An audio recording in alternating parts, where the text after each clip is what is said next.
Isaías, capítulo 11, versos 1 e 2, juntos. Do tronco de Jessé sairá um rebento, e das suas raízes um renovo.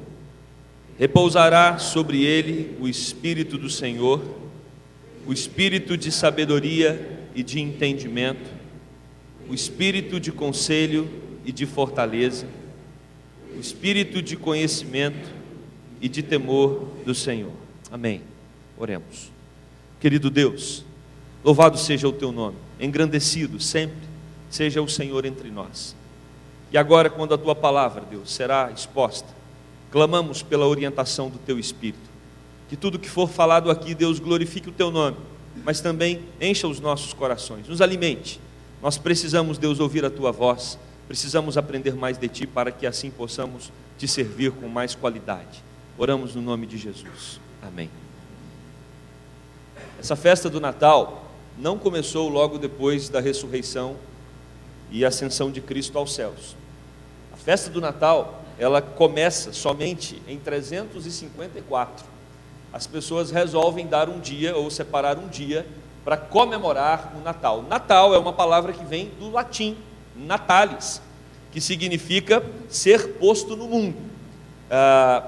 Alguns lugares, alguns países, não separam apenas o dia 25, comemoram o Natal do dia 24 de dezembro até o dia 6 de janeiro.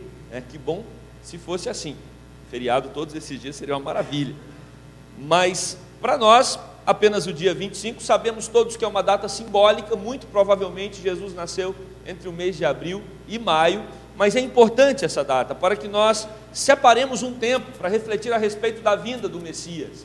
E quando nós refletimos a respeito da vinda do nosso Salvador, algo que nos chama muita atenção são as inúmeras profecias que falaram a respeito da vinda dele. Por exemplo, nós estamos diante do livro do profeta Isaías, que tem uma sequência, uma grande sequência de profecias a respeito de Jesus, e esse livro foi escrito 700 anos antes da vinda do nosso Senhor e Salvador, e existem alguns detalhes que vamos trabalhar aqui no nosso sermão hoje à noite, que nos chama muito a atenção.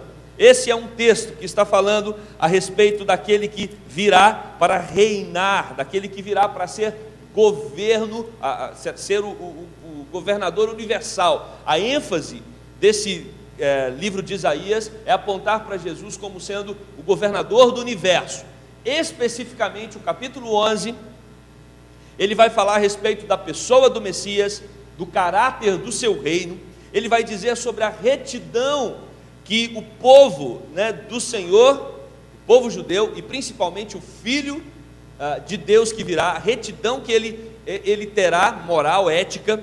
Esse capítulo vai falar também a respeito da sua vitória sobre os seus inimigos e sobre o seu poder, trazendo o povo à libertação. Somente no capítulo 11 de Isaías nós temos todas essas características centrais a respeito do Messias que virá daqui 700 anos.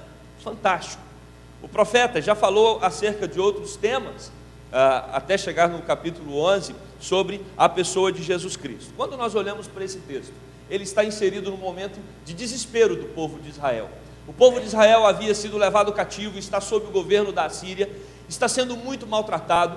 O povo de Israel está sofrendo muito por causa do seu exílio, e nós temos a nação se desmontando por completo, e é por isso que o texto começa dizendo do tronco de Jessé. A ideia aqui, meus amados, é a figura que o profeta usa para descrever a situação, é a figura de uma árvore, e ele vem dizer que o povo de Israel é como se fosse uma árvore que já não tem mais os seus galhos, o seu tronco já está todo cortado, ficou apenas um toco, só havia um toco. Então, para aqueles poucos israelitas, que nós podemos chamar de o remanescente fiel, eles já estavam perdendo as suas esperanças, já não havia mais alegria em seus corações, eles já estavam vendo que a descendência de Davi estava desaparecendo da terra. Meus queridos, todas as profecias apontam que o Messias viria da descendência do rei Davi, e nós percebemos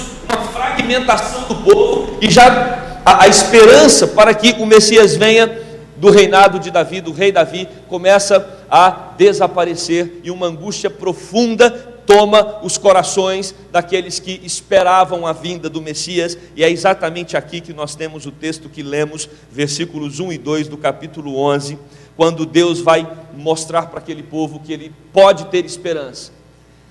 Eu sei que você também na sua vida em alguns momentos tem a sensação de que as coisas estão complicando ao seu redor, e parece que nós vivemos um tempo onde olhamos e perguntamos: será que o Evangelho vai conseguir sobreviver a tantas pancadas, a tanta rebeldia, a tanto desprezo? Será que as pessoas vão conseguir ter os seus corações transformados pelo poder do Evangelho? Porque a cada vez mais percebemos uma reação de dureza do coração quanto à palavra de Deus, e temos a impressão de que o Evangelho, em vez de progredir, está regredindo, porque são muitos países que estão dizendo não para o Evangelho. Quando olhamos para a qualidade das igrejas evangélicas ao nosso redor, nós nos preocupamos, e talvez uma pergunta que você deve fazer nessa noite é: como está a sua relação com aquele que é o Deus que chamou o seu povo para ser luz no mundo de trevas?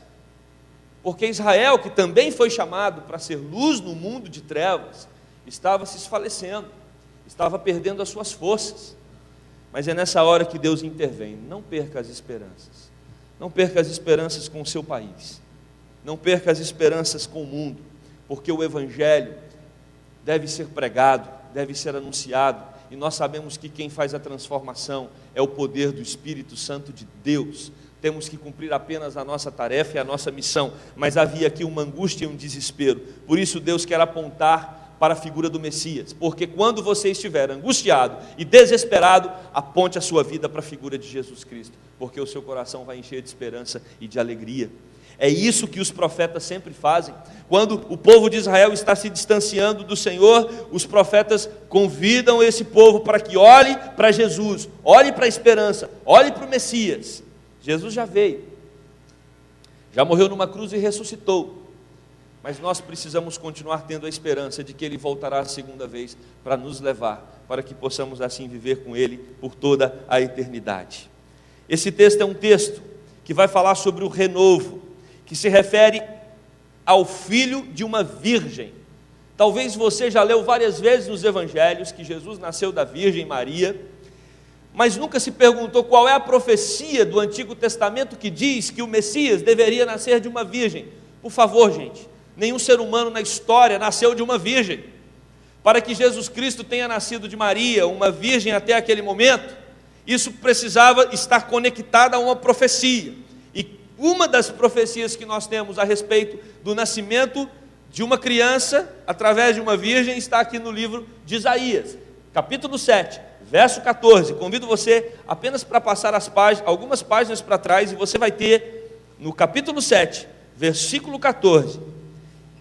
Vamos ler juntos esse verso, porque ele é um verso muito importante, profético, a respeito do nascimento de Jesus. Juntos. Portanto, o Senhor mesmo vos dará um sinal. Eis que a virgem conceberá e dará à luz um filho, e lhe chamará Emanuel. Que maravilha! Emanuel, que significa Deus conosco, o verbo de Deus encarnado, o Deus eterno. Outra profecia de Isaías, que está no capítulo 6, verso 9, vai dizer que o menino nasceu, e o menino que nasceu é o Pai da eternidade. Não parece paradoxo? Nasce uma criança, mas essa criança recebe o nome de Pai da eternidade. Nasce uma criança, mas essa criança, pelo profeta, também é chamada de Deus forte. Olha só o poder que está na vida daquele pequenino, naquela pequenina criança ali em Belém. É o Deus forte, é o Pai da eternidade, que foi gerado por uma virgem. Para quê? Para trazer esperança a todos aqueles que andavam aflitos, angustiados, perdidos e sem saber para onde ir. Nasceu o menino Jesus. Nós comemoramos e celebramos o Natal, porque essa data é uma data de esperança. Essa data é uma data que precisa alegrar os nossos corações, porque nós celebramos aquele que veio ao mundo para nos dar vida e vida em abundância. Não tem problema. Eu sei que vocês já estão preparando o jantar de Natal. Eu sei que nossas famílias têm a tradição ou o costume de trocar presentes nessa data. Podemos fazer tudo isso com muita alegria, mas mais do que isso, os nossos corações precisam saltar de alegria, porque nós recebemos o maior presente que um ser humano pode ganhar, a vida eterna em Cristo Jesus. Ele não morreria se não tivesse nascido de uma virgem, de uma mulher, conforme o profeta Isaías nos mostra. Mas esse que veio ao mundo para nos dar a vida eterna, a salvação, ele tem algumas qualificações. E se você prestar atenção nesse texto, é um texto que aponta para a Trindade. Nós temos a Trindade nesse texto. Nós temos o Senhor, o Pai, o Espírito do Senhor e aquele o qual o Espírito do Senhor repousará, que é exatamente o Salvador, o Messias. E quando o Espírito do Senhor repousa sobre esse menino que vai nascer, esse Espírito traz sobre ele sabedoria e entendimento. O Espírito é de sabedoria e de entendimento. Nós temos aqui 3 duplas de palavras. A primeira é sabedoria e entendimento. A palavra sabedoria, nesse texto aqui no hebraico, é hokmah, que significa habilidade que terá para cumprir o que deve fazer. Pai da eternidade, abre mão da sua posição, é gerado por uma mulher, nasce e desde os seus primeiros anos, ele já sabe para que veio ao mundo. Meus amados, eu não tenho dúvida nenhuma de que toda a vida de Jesus foi uma vida marcada por uma angústia, por saber qual seria o seu destino final. Jesus Cristo vem para cumprir uma missão de dor, de sofrimento e de morte, porque um dia a Trindade Santíssima, num conselho, ela decidiu resgatar homens que haviam se perdido, haviam dado as costas para Deus, e eles então, num plano de salvação, o Pai envia o Filho para que o Filho resgate esse homem que se perdeu. E para isso, Cristo deveria morrer numa cruz. E já nos seus primeiros anos, ele tem plena consciência da sua atividade e da razão pela qual ele se encarnou. Ele vem para cumprir um propósito, para obedecer ao Pai, para morrer numa cruz por nós, para que assim possamos ser resgatados. Jesus sabe o que deve fazer, e nós percebemos isso com muita clareza nos evangelhos, na sua fala, nas suas expressões, como ele deixava claro para todos qual era o seu plano, qual era a sua missão de vir ao mundo para salvar os pecadores e perdidos. Mas o texto também diz, nessa primeira dupla de palavras, que Jesus, ele seria vocacionado com sabedoria, mas também com entendimento, palavra biná no hebraico, que significa a capacidade de compreender e discernir as situações da vida. O próprio profeta Isaías vai usar um outro termo que se assemelha muito a essa qualificação de Cristo, essa qualidade, esse atributo de Cristo, quando ele chama Jesus de maravilhoso conselheiro. Jesus é aquele que tem a capacidade de compreender e de discernir os caminhos da vida. Por isso, se você está encontrando alguma dificuldade na sua caminhada, se você está diante de situações que exigem de você uma escolha, você não tem a quem recorrer senão ao Senhor Jesus, porque é Ele quem conhece os caminhos do nosso coração, e é Ele quem aponta as possibilidades que vão agradar o coração do Pai.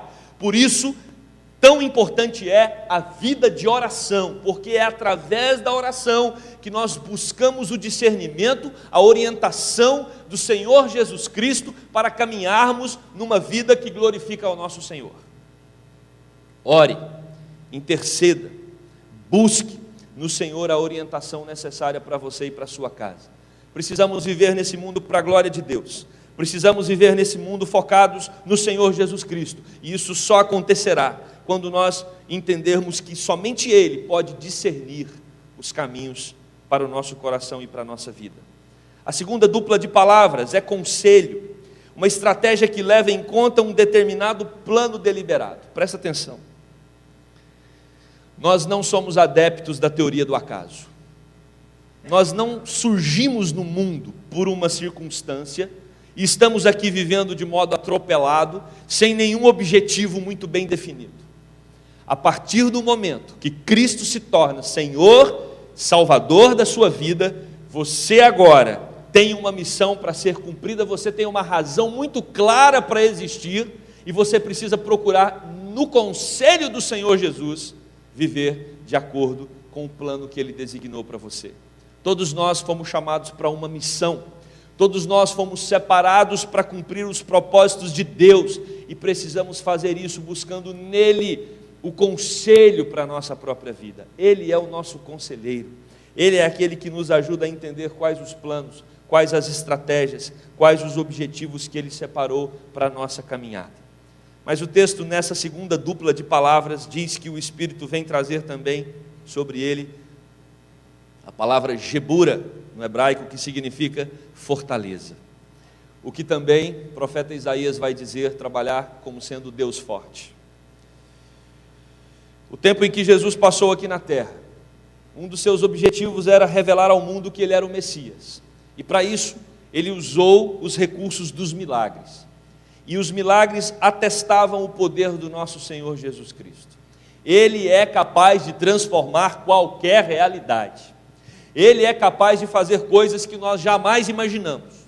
Ele tem poder para curar, e Ele fez isso.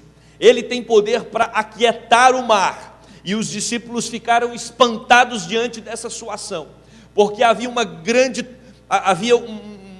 turbulência, havia um momento de muita tensão, as ondas estavam altas, os discípulos estavam com muito medo, e eles sabiam que aquele barco ia virar a qualquer momento, e eles acordam Jesus e diz: mestre, o barco vai virar.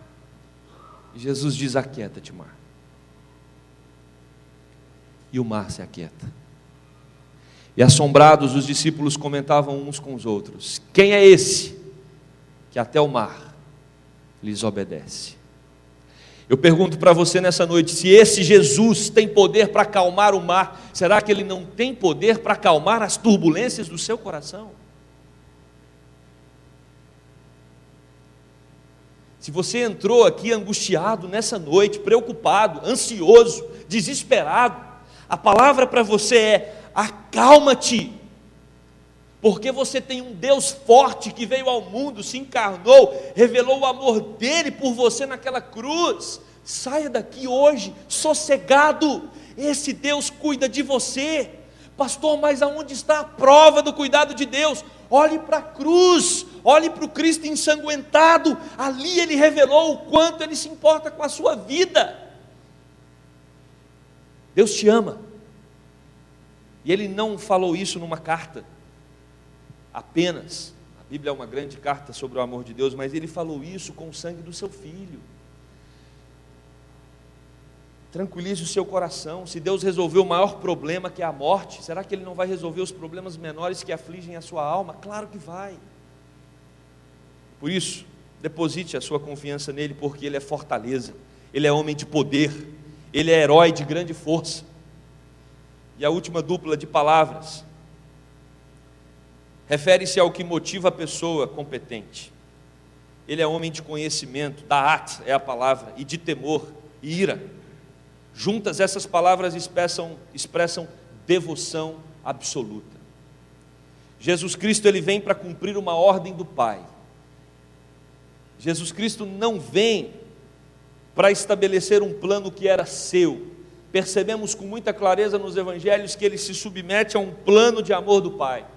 Em algum momento na sua caminhada no Getsemane, quando Ele percebe que a cruz se aproxima, Ele ora ao Pai dizendo: se for possível, afasta de mim esse cálice, mas seja feita a tua vontade. Eu sei que existem cálices na nossa vida, momentos de dor, momentos de angústia, que nós oramos para Deus e pedimos: Deus, afasta de mim esse cálice. Mas a força dessa oração de Jesus não está no pedido, está na submissão. Mas seja feita a tua vontade. Nós enfatizamos muito as nossas orações nos pedidos. Preste atenção nas orações bíblicas, porque elas enfatizam a vontade de Deus. Elas enfatizam o propósito de Deus. O apóstolo Paulo orou 3 vezes para que Deus retirasse o espinho, e Deus não retirou. Então o apóstolo Paulo muda a oração e diz: me mostra o propósito. Deus tem propósito em todas as coisas. Em todas as coisas. Todas as coisas cooperam para o bem daqueles que amam a Deus. Por isso, assim como o Messias foi um homem de conhecimento e de temor, e isso expressa devoção absoluta, nós somos convidados para seguir o Senhor Jesus com devoção absoluta. Independente das circunstâncias, independente daquilo que acontece ao nosso redor, nós precisamos ter familiaridade com o Pai, assim como Cristo tinha, e dessa forma, temê-lo, reverenciá-lo e amá-lo de todo o coração, como Jesus amou. Eu quero concluir esse sermão convidando você a uma reflexão. Esse não pode ser mais um Natal. Eu sei que tem muita coisa ainda para arrumar para a grande festa familiar que vai acontecer, mas eu queria que você direcionasse o seu coração para meditar, para reler, para enfatizar a sua vida durante esse período à luz do grande amor de Deus para com você. Natalis significa que alguém foi inserido no mundo, e esse alguém que foi inserido no mundo foi o Pai da eternidade, foi o Deus forte, foi o príncipe da paz, foi o maravilhoso conselheiro, e ele veio para revelar o grande amor dele para com você. Ele te ama muito, e ele quer cuidar da sua vida. Ele quer cuidar da sua vida. Ele é tudo isso que nós falamos, cheio de sabedoria, de entendimento, de conselho. Ele é esse Deus maravilhoso, amoroso, forte, que nós precisamos confiar. Jesus é o Deus encarnado, o qual veio ao mundo revelar o amor do Pai, para que nós aprendamos que Deus cuida de nós, a partir do sacrifício, da morte, da obra expiatória de Jesus. Podemos ficar tranquilos, porque o seu coração agora pertence a Ele, aquele que é fortaleza, aquele que é Deus presente, aquele que é o Emanuel, aquele que nasceu da Virgem Maria, para nos dar a vida eterna, para nos dar a paz, para nos dar tranquilidade, mesmo diante de tantas tempestades, de tantas turbulências, de tantas dificuldades. Nós podemos ter a absoluta certeza que Ele está no barco com a gente, que Ele está conosco na caminhada, e Ele jamais vai nos desamparar, porque Ele é o Emanuel, o Deus presente que cuida do seu povo. Que você saia daqui, nesta noite, pastoreado por esse texto, tendo a certeza de que Jesus é um projeto do Pai, iniciado lá no livro de Gênesis, para que culminasse, há 2000 anos atrás, no nascimento do Messias, para que nós hoje pudéssemos reunir nesse lugar e celebrar aquele que é o dono, o Deus das nossas vidas. A Ele seja toda a honra, toda a glória e todo o louvor. Amém? Vamos orar. Querido Deus, obrigado por Jesus Cristo, nosso Senhor e Salvador. Obrigado porque Ele nasceu há 2000 anos. Obrigado porque Ele pisou nessa terra, viveu como homem, mas também viveu como Deus poderoso que transforma realidades. Se entrou alguém aqui, Deus, nesta noite que ainda não conhece esse Jesus, que o Senhor com o Teu Santo Espírito revele essa mensagem poderosa a esses corações. Mas há aqueles que já conhecem esse Jesus, que o Senhor possa inundá-los da Tua paz, da Tua alegria, da Tua tranquilidade, porque já sabemos que esse Jesus é Deus forte, já sabemos que esse Jesus é dotado de entendimento e de sabedoria, e por isso podemos nos tranquilizarmos na presença dEle. Oh Deus, obrigado pelo Teu pastoreio, obrigado porque Tu és o Deus presente, o Deus Emanuel, o Deus que está conosco, o Deus que faz com que o Teu Santo Espírito habite em nossos corações, e por isso podemos ter segurança, podemos ter tranquilidade, podemos ter uma paz que excede a todo entendimento. E é com essa paz que nós saímos daqui hoje à noite, certo de que estamos sendo cuidados pelo Supremo Pastor. Oramos assim, no nome de Jesus Cristo, o nosso Salvador. Amém.